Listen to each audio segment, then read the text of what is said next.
Every year, over 300 million pounds of a single invasive species are pulled from American waters. They reproduce faster than rabbits, devour everything in their path, and cost the U.S. economy $500 million annually. They're not insects. They're not fish. They're freshwater crustaceans that have turned America's waterways into their personal empire. And despite decades of aggressive harvesting, their numbers are still exploding. This is the story of the red swamp crawfish, a creature so adaptable, it survived being shipped across an ocean. So aggressive, it's re-engineering entire ecosystems. And so economically powerful, it's created an industry worth hundreds of millions, while simultaneously destroying hundreds of millions more. From the muddy trops of Louisiana, bayous to industrial, processing lines running 24 hours a day, we're diving deep into America's most profitable invasion. How did we get here? Can we ever stop them? And why are we eating our way through an ecological disaster? Stay with us. Monster Crawfish Invasion. How America's fishermen battle this $500 million alien takeover. The American South has a complicated relationship with the red swamp crawfish. Walk through any Louisiana town during crawfish season, and you'll see mountains of the crimson crustaceans piled on newspaper-covered tables, families cracking shells. With practiced hands, restaurants advertising boils that can feed 100 people. The aroma of cayenne, garlic, and lemon fills the air. Live Zydeco music pulses from outdoor speakers. This is culture. This is tradition. But here's what most people don't realize while they're sucking the heads and pinching the tails. They're eating an invasive species that has fundamentally altered the ecological balance of an entire region. The red swamp crawfish procamerus. Clarkie, if you want the scientific name, is native to the south-central United States and northeastern Mexico. For millennia, these creatures lived in a specific ecological niche. Warm, slow-moving waters with muddy substrates and abundant vegetation. They were part of a balanced system. Predators kept their numbers in check. Seasonal floods controlled. Their spread. Everything worked. Then humans got involved. The story we're about to tell spans continents and decades. It's about how a regional delicacy became a global invader. How economic opportunity and ecological disaster can be two sides of the same coin. How an entire industry was built on trying to harvest a problem faster than it can reproduce. And how America's fishermen found themselves on the front lines of a battle they can never truly win. Only manage Dot over the next 20 minutes. We'll trace the journey of a single crawfish from its origins in the wild waters of Louisiana, through the hands of multi-generational fishermen, into massive industrial processing facilities, and finally onto plates across America. We'll explore the science, the economics, the culture, and the sheer human determination required to turn an ecological nightmare into a livelihood. Dot. This is a story about adaptation, both the crawfish's and ours. To understand how the red swamp crawfish became one of the world's most successful invaders, you need to understand what makes them biological juggernauts. Let's start with reproduction. A single female can produce between 200 and 600 eggs per breeding cycle. She carries these eggs attached to her swimmerets, the small appendages under her tail, for about 3 weeks. During this time, she's ferociously protective, rarely leaving her burrow. When the eggs hatch, miniature versions of adult crawfish emerge, already equipped with all the survival instincts they'll need. And here's the kicker. These crawfish can reproduce multiple times per year. In optimal conditions, you're looking at exponential population, growth that would make bacteria envious. But reproduction is only part of their success story. Red swamp crawfish are ecosystem engineers. When water levels drop during dry seasons, they don't die, they dig. Using their powerful claws, they excavate burrows up to 3 feet deep, reaching down to the water table. They can survive in these underground chambers for months, entering a state of reduced metabolic activity. When the rains return, they emerge, ready to feed and breed. This adaptation means they can colonize temporary water bodies that other aquatic species can't exploit. Seasonal ponds, drainage ditches, irrigation channels, rice fields anywhere water appears. Crawfish can establish a foothold. Their diet is another superpower. Red swamp crawfish are opportunistic omnivores with a preference for plant material, but they'll eat virtually anything organic.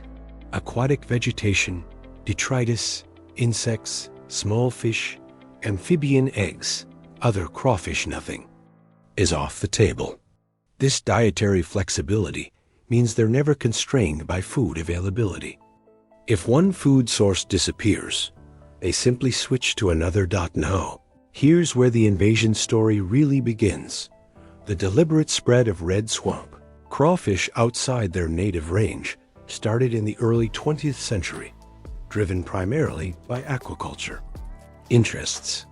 Louisiana had discovered that crawfish could be farmed profitably in rice fields during the fallow season, creating a dual crop system. After rice harvest in late summer, fields would be flooded and crawfish, which had burrowed into the mud during the dry period, would emerge to feed on the decomposing rice stubble. By spring, these fields would yield thousands of pounds of crawfish per acre. Entrepreneurs saw gold.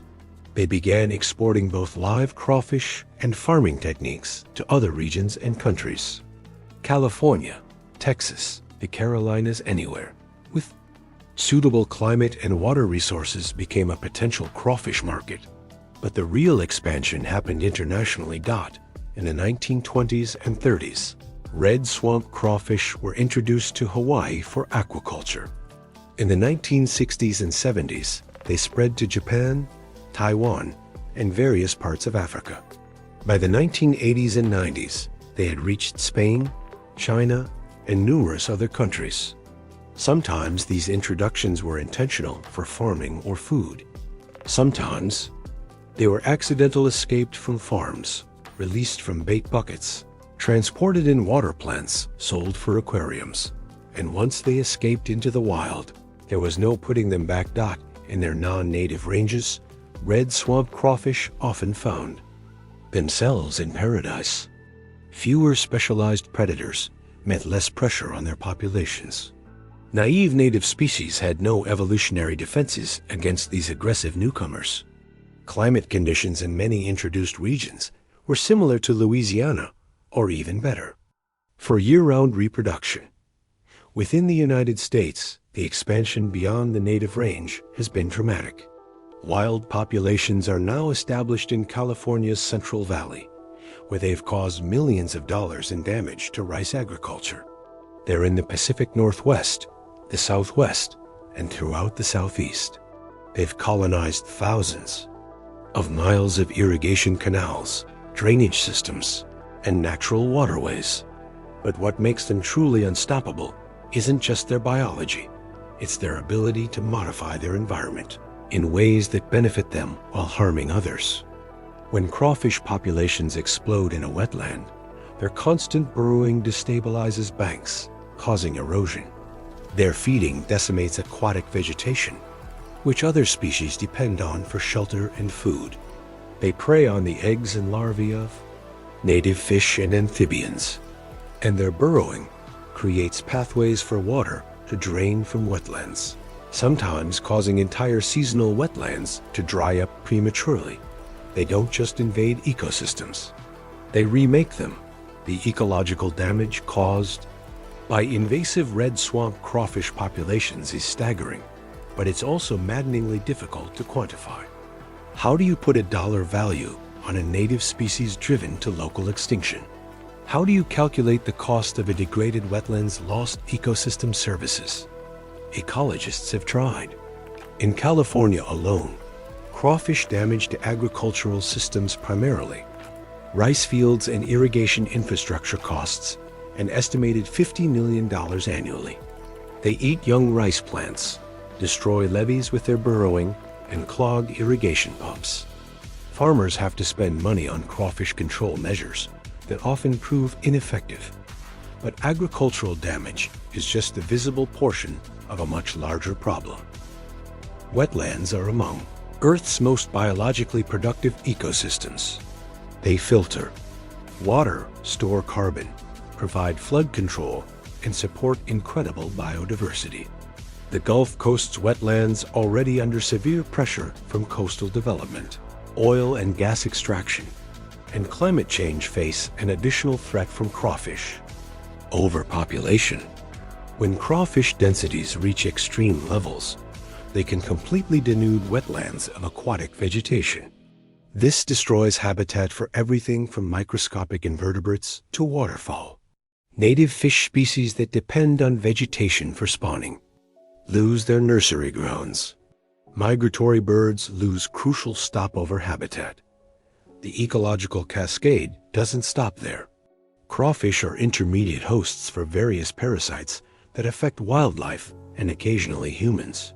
They can spread diseases between water bodies when transported by birds or human activity.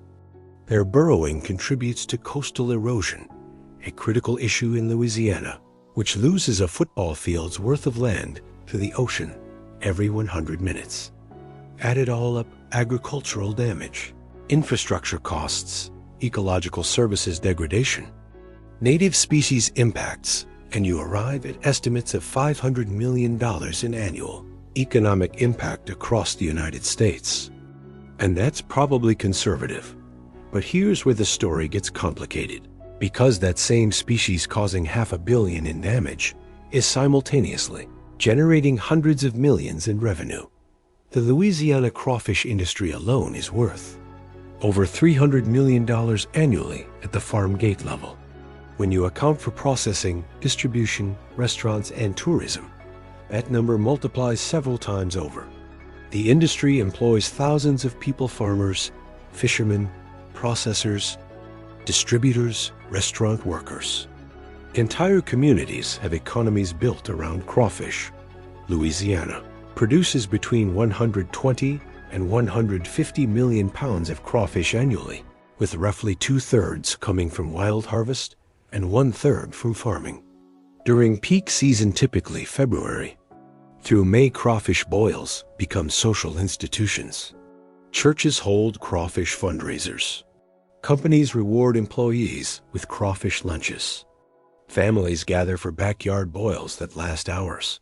Beyond Louisiana, crawfish harvesting and farming operations exist across the South. Texas has a substantial industry. California's wild crawfish populations, despite being invasive and destructive, support commercial fishing operations. And the culinary demand extends far beyond the region. Restaurants in New York, Chicago, and Los Angeles serve crawfish. Supermarkets nationwide carry frozen crawfish tails during season. Cultural significance cannot be overstated. For Cajun and Creole communities, crawfish are deeply woven into identity and tradition. The techniques for catching, cooking, and eating them have been passed down through generations. The seasonality of crawfish, their availability tied to natural cycles, connects people to the rhythms of the land and water in ways that are increasingly rare in modern industrial food systems. So we have a paradox, an ecological disaster that's also a cultural treasure, a species we need to control, but also depend upon economically, an invasion we're profiting from. This contradiction shapes everything about how America deals with red swamp crawfish. We can't eradicate them. They're too widespread, too embedded in our ecosystems and economies. We can't ignore them. The damage is too severe. Instead, we've settled on a middle path: intensive harvesting that tries to keep populations below catastrophic levels while simultaneously providing livelihoods in food. It's an uneasy truce, and it requires an army of people willing to spend their days in swamps, bayous, and flooded rice fields, pulling trap after trap after trap. It's 4:30 in the morning in the Atchafalaya Basin, and the water is black glass, reflecting Prion stars. The air temperature is 55 degrees, but the humidity makes it feel colder. Somewhere in the darkness, an alligator bellows. A fisherman named Jean-Paul Thibodeau guides his aluminum flat-bottom boat through a narrow channel between cypress trees, his spotlight occasionally catching the red reflection of eyes watching from the shore. He's been doing this for 40 years. His father did it before him. His grandfather before that. Commercial crawfish trapping is physically demanding, technically skilled work that most people have never witnessed. It starts in darkness because the work is long and because crawfish traps need to be checked when the water is calm. Wind and current make the work exponentially harder. Jean-Paul's boat carries 400 pyramid-shaped wire traps stacked in neat rows. Each trap is baited with fish heads, commercial bait pellets, or sometimes just raw chicken. The principle is simple. Crawfish smell the bait, enter through a funnel-shaped opening that makes escape difficult, and accumulate inside until the fisherman returns. But the execution is anything but simple. Crawfish fishing is seasonal, dictated by biology and water conditions. The main season runs from late fall through early summer, peaking in spring when water temperatures rise and crawfish emerge from their burrows in massive numbers. But within that season, catches can vary wildly, based on rainfall, temperature fluctuations, and moon phases. Experienced fishermen read these signs. The way sailors read winds. Trap placement is an art.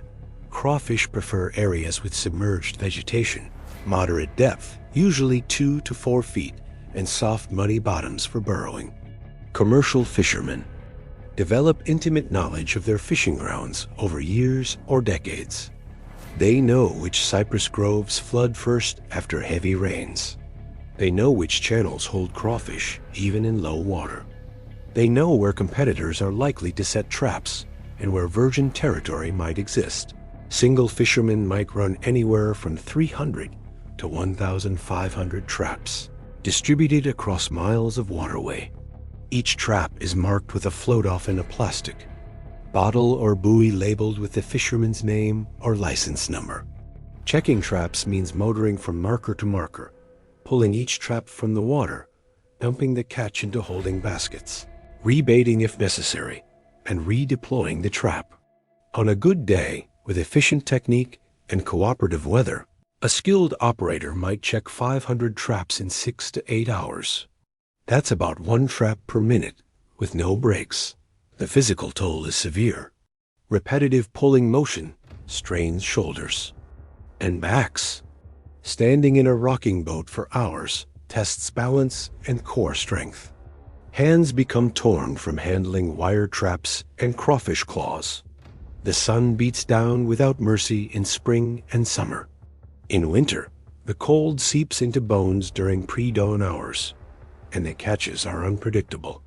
Some traps come up packed with 30 or 40 crawfish, enough to make the effort worthwhile. Others hold just a few scrawny specimens. Empty traps mean wasted bait and fuel. The economics are razor thin.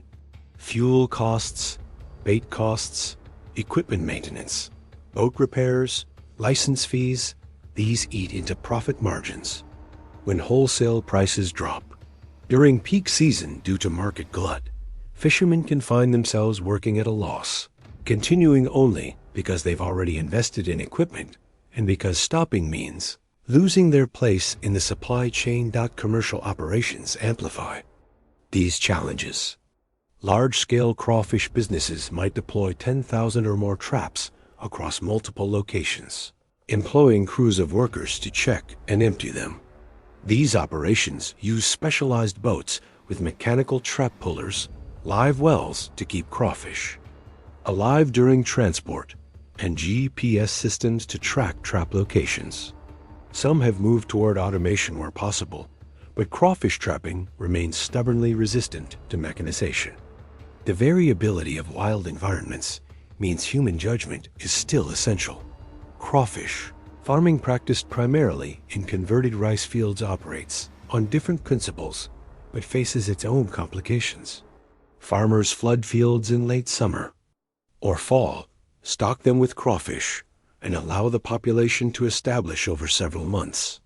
The crawfish feed on decomposing rice stubble and supplemental feeds, reproduce, and grow. Starting in late winter, farmers begin harvesting with traps, similar to those used in wild fisheries, but deployed in more controlled settings. The advantage of farming is predictability. Farmers control water levels, can optimize food availability, and have some ability to time harvests to match market demand. The disadvantage is input costs. Diesel for pumps, seed crawfish, supplemental feeds, levee maintenance. These expenses accumulate, and farmed crawfish aren't immune to the same market fluctuations that affect wild harvest. When both farmed and wild crawfish hit the markets simultaneously during peak season, prices crater. Whether wild-caught or farmed, every crawfish making its way to a consumer has been individually handled multiple times. Someone culled it from water, sorted it, transported it live, and delivered it to a processing facility or directly to market. The sheer volume makes this astounding. If Louisiana produces 140 million pounds of crawfish in a season, and the average crawfish weighs about 1 ounce, you're looking at over 2 billion individual animals being caught, handled, and moved through the supply chain annually in one state alone. The industry persists because people like Jean-Paul Thibodeau love the work despite its hardships, because the cultural connection to the water runs deep, because alternative employment in rural Louisiana can be scarce, and because on good days, when the traps are full and the prices are strong, it's possible to make a decent living doing something that connects you to nature, tradition, and community. But every fisherman knows they're not controlling the crawfish population. They're just skimming the surplus. For every 1,000,000 pounds pulled from the water, millions more remain, burrowing, breeding, and spreading. The crawfish arrive at processing facilities alive, packed into large mesh bags or plastic totes, still crawling over each other, claws extended defensively. They've been out of water for hours, but remain viable thanks to their ability to breathe atmospheric oxygen through moistened gills. A major processing plant might receive 50,000 to 100,000 pounds daily during peak season. The first step is purging. Contrary to popular belief, this isn't primarily about cleaning digestive tracts, though that's part of it. Purging reduces mud, sediment, and external debris. Live crawfish are dumped into large vats or conveyor-fed washing systems where vigorous agitation with clean water removes the worst contamination. Some facilities use salt water for purging, which causes crawfish to expel intestinal contents. The process takes anywhere from several minutes to a few hours, depending on how dirty the incoming product is. After purging comes sorting. Crawfish of different sizes command different prices and serve different culinary purposes. Large specimens, sometimes called select or jumbo, go to high-end restaurants and retail markets where presentation matters.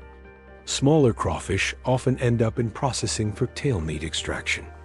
Dead or damaged crawfish are culled immediately. Despite their hardiness, crawfish don't survive indefinitely out of water, and processors need to work fast to maintain quality. Live crawfish destined for whole retail sale are graded, weighed, and packed into perforated bags or containers with just enough moisture to keep them viable during shipping. Speed is critical. From facility intake to refrigerated transport can be as little as a few hours. These crawfish will reach markets and restaurants still alive, where they'll be sold the same day or the next, ensuring maximum freshness. But the majority of crawfish entering processing facilities are headed for a different fate: cooking and tail meat extraction. Industrial-scale crawfish cooking happens in enormous steel kettles or continuous cookers that can process thousands of pounds per hour. The process is simple in concept, but precisely controlled in execution. Water is brought to a rolling boil.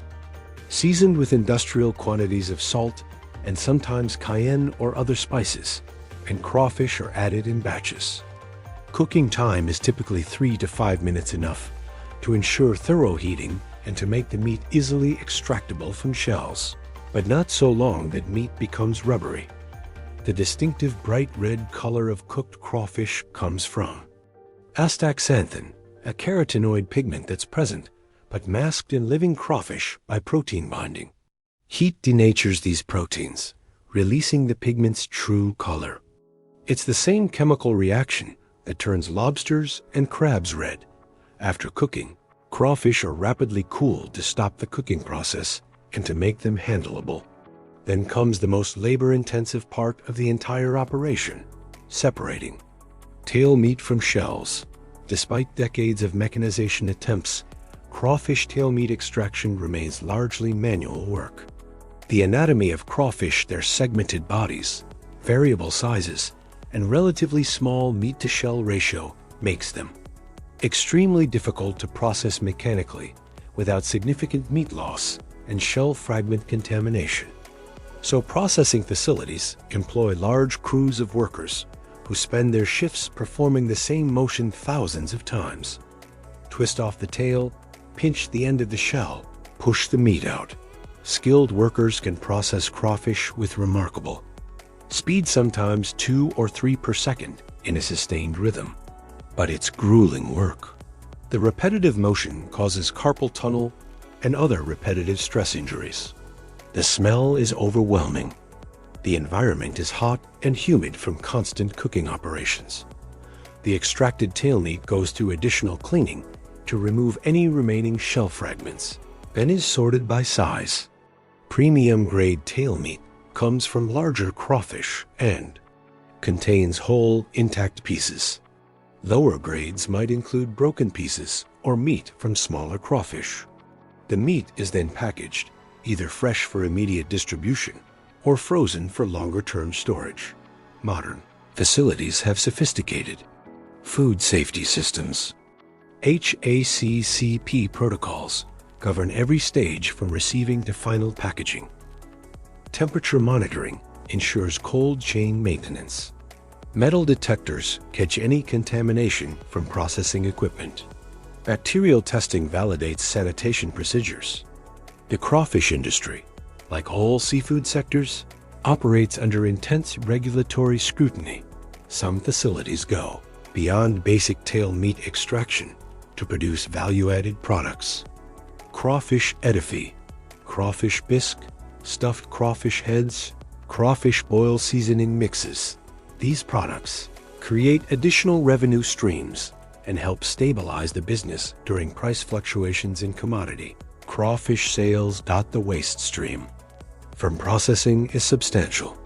Shells, heads, and claws comprise roughly 80% of a whole crawfish's weight.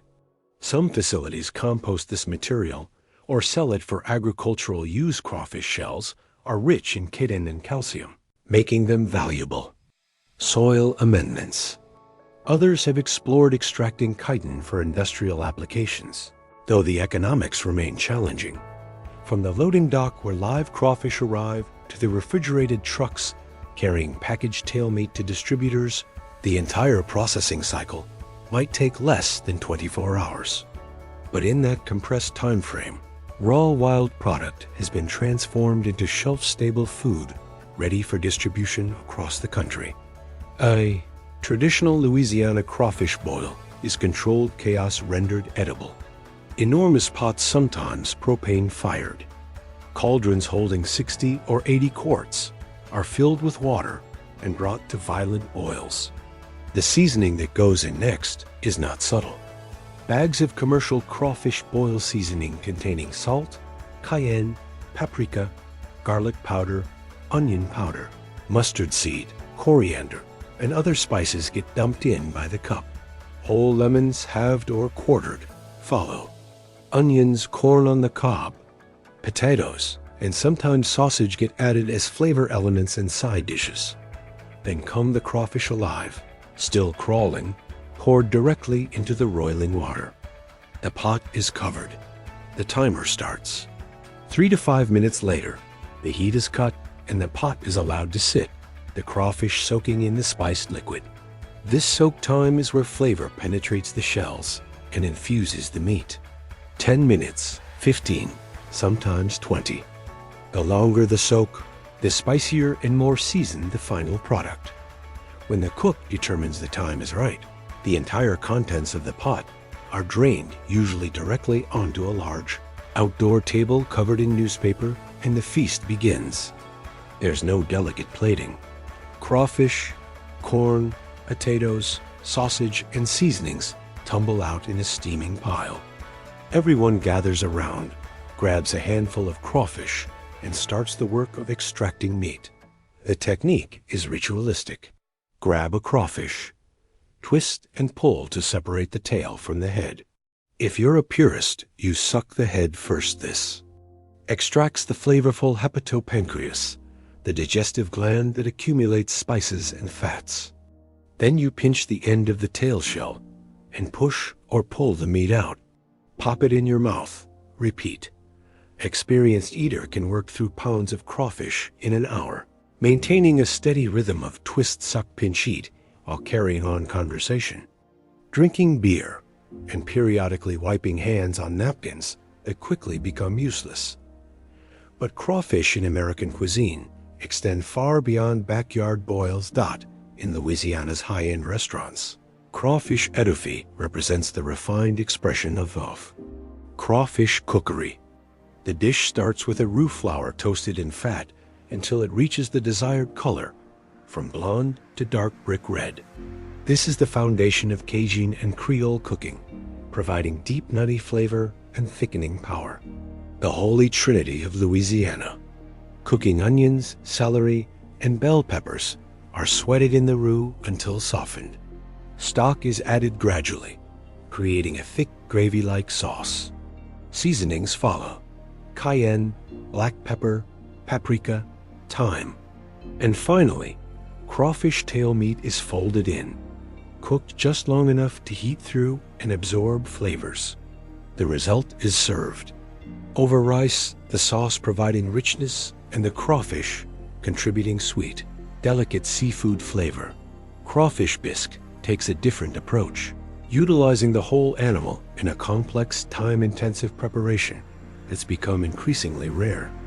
Even in Louisiana, the shells and heads are simmered for hours to extract every bit of flavor, creating an intensely concentrated stock. This stock becomes the base for a roux-thickened soup, enriched with cream or butter. But the signature element of true crawfish bisque is stuffed heads, crawfish heads carefully cleaned, then filled with a mixture of tail meat, breadcrumbs, vegetables, and seasonings before being simmered in the bisque itself. It's a dish that speaks to a time when nothing was wasted and labor was abundant. The chemistry of crawfish cooking is fascinating. Crawfish meat is primarily protein and water with very little fat. When heat is applied, proteins denature and coagulate, changing from translucent to opaque white. Overcooking causes proteins to contract excessively, squeezing out moisture and creating tough, rubbery texture. The goal is to cook just until proteins, set typically reaching an internal temperature around 145 degrees Fahrenheit. The flavor profile of crawfish is sweet, delicate, and distinctly different from saltwater crustaceans. While shrimp have a briny ocean taste, and lobster tends toward rich sweetness, crawfish carry earthy, almost muddy notes that reflect their freshwater environment. This is why aggressive seasoning works so well.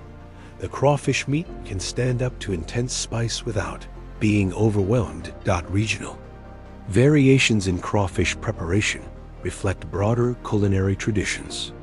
In Louisiana, bold seasoning and rustic presentations dominate. In Asian American communities, particularly Vietnamese, populations in Houston and New Orleans, crawfish get prepared with lemongrass, ginger, garlic, and butter-based sauces that create flavor profiles distinct from traditional Cajun approaches. These fusion preparations have gained enormous popularity, with some restaurants specializing exclusively in Asian Cajun crawfish. the rise of crawfish in American food culture over the past few decades reflects both increased availability and changing tastes. What was once a regional specialty has become nationally recognized. Food media has played a role. Television shows featuring crawfish boils, celebrity chefs incorporating crawfish into upscale preparations, and social media spreading images of massive piles of bright red crawfish. But underneath the culinary celebration remains the ecological reality.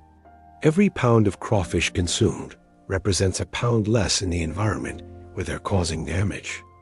Every boil, every edifice, every bisque is a small act in the ongoing attempt to manage an invasion through consumption.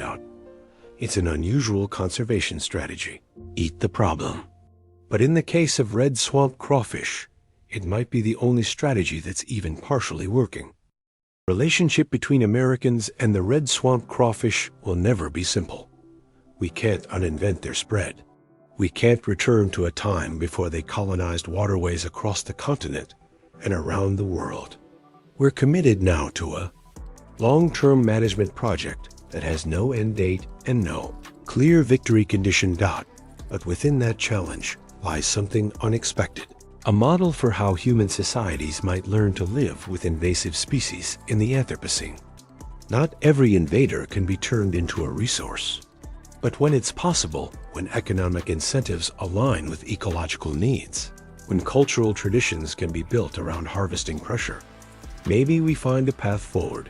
The fishermen pulling traps in pre-dawn darkness, the factory workers processing thousands of pounds per hour, the families gathered around tables, cracking shells. They're all participants in this ongoing negotiation between human needs and ecological realities. The crawfish will keep breeding, keep spreading, keep reshaping environments. And we'll keep catching them, cooking them, and eating them. It's not a solution, but it's something. And in a world of worsening invasive species crises, sometimes something is the best we can hope for.